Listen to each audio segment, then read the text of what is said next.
है, यहाँ पर NH48 है, ठीक है ना। इसके बाद दिल्ली से लेकर कोलकाता के बीच में पहले आगरा तक, यहाँ पर इस चतुर्भुज में आगरा तक चलता है NH44, आगरा तक तो आता है NH44 और उसके बाद रहता है NH19, मतलब आगरा से दिल्ली के बीच में NH19 चलता है, चेन्नई से कोलकाता के बीच में रहता है NH16। तो अगर पूछा जाए कि स्वर्णिम चतुर्भुज के अंतर्गत कौन कौन से राष्ट्रीय राजमार्ग आते हैं तो गौर करिएगा, इसमें NH48 आता है, NH16 आता है, NH19 आता है और थोड़ी सी दूरी के लिए NH44 भी आता है और इस तरह से एक तरह से चतुर्भुज का निर्माण हो जाता है। ये जो पूरा जो स्वर्णिम चतुर्भुज है इसमें 5846 किलोमीटर इसकी लंबाई 5846 किलोमीटर इसकी लंबाई है, 5846 किलोमीटर इसकी लेंथ है।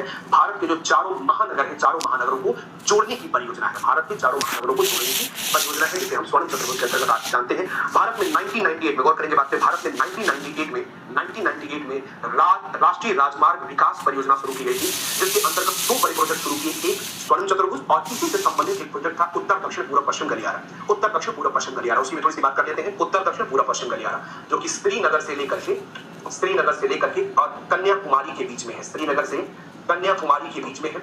इसी तरह से यहाँ पर पूर्व पश्चिम गलियारा जो है ये पोरबंदर जगह है, पोरबंदर से लेकर के इसका सिलचर तक पूरा, पोरबंदर से लेकर के सिलचर तक इसका विस्तार, और ये दोनों गलियारे एक दूसरे को काटते कहां पर है, ये झांसी में काटते हैं एक दूसरे को, झांसी में।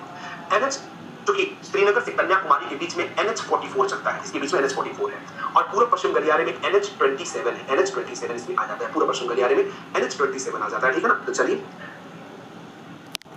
राजामुंदरी आंध्र प्रदेश, बताइए कौन सा सही सुमेलित नहीं है, कौन सा सही सुमेलित नहीं है, कौन सा सही सुमेलित नहीं है, कौन सा सही सुमेलित नहीं, इसका उत्तर देना है पेपर मिल है, ठीक है ना, ये पेपर मिल है हमारे भारत में। तो एक बात तो आप इसको इस तरह से भी ध्यान दीजिएगा कि भारत में राजामुंदरी, ब्रजराजनगर, बल्लारपुर, अमलाई ये सब किसके लिए फेमस है, तो ये पेपर मिल के लिए फेमस है, पेपर मिल के लिए फेमस है, ठीक है। अब ये जो पेपर मिल है सारे, इसमें से कौन मैच नहीं कर रहा, देखिए राजामुंदरी आंध्र प्रदेश में है, ब्रजराजनगर उड़ीसा में है, बल्लारपुर महाराष्ट्र में है, लेकिन अमलाई जो है छत्तीसगढ़ में नहीं है, ये मध्य प्रदेश में है। कहां पर है ये, मध्य प्रदेश में, ठीक है ना। ओरिएंटल पेपर मिल यहाँ पर है, ओरिएंटल पेपर मिल ये मध्य प्रदेश में है, ठीक है। तो पेपर मिल के लिए जाना जाता है, ठीक है ना। तो ठीक है।